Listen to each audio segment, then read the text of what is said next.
And welcome to the Needs Language YouTube channel. I'm really glad you're here today. Uh, and if you hear any rustling in the background, we have a puppy that has a rustling toy.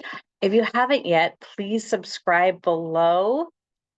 Uh, and today we're going to talk about community. We're also going to talk about unhealthy, toxic community. We really dedicate this channel to personality, communication, community. Those are the things that we really try and talk about here on this channel for the most part. So a few months back, I watched Twin Flames. It was about a couple who put together an online course for people looking for their soulmate. What was interesting was that one of the leaders, Jeff, had studied NLP, which is neuralistic programming. From my understanding, Jeff had studied NLP because he wanted to be seen as a god, which is always a scary thing when you think about it. He wanted to use people to be worshiped. He wanted a community to bend to his wishes.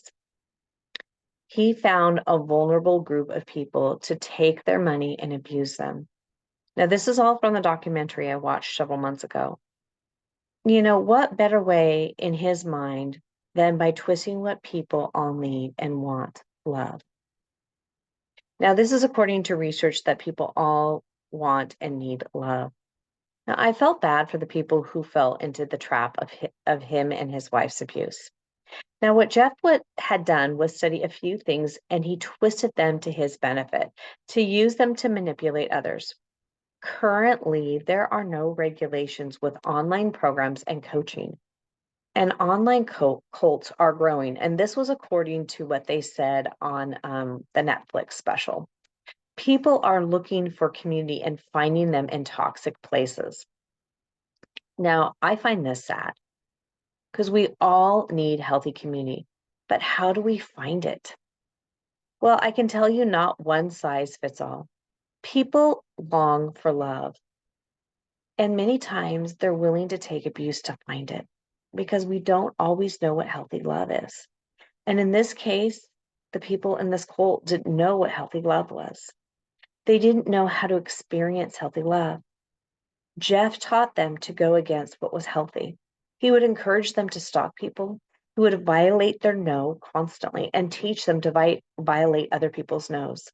Yet, when the people involved in his cult would get in trouble for following his advice, he would blame those people and he would blame everything else instead of taking responsibility. I like to say responsibility is the ability to respond. I want to take a moment here and focus on one aspect of healthy community. When we're in healthy communities, we respect each other's no's. End of story. I mean, that is like end of story. Yes. I mean, I'm doing body language of yes. End of story. No means no. We don't teach or encourage each other to violate another person's no. No is a boundary that someone puts up, and you respect that. I respect that. What is interesting is that many people grew up.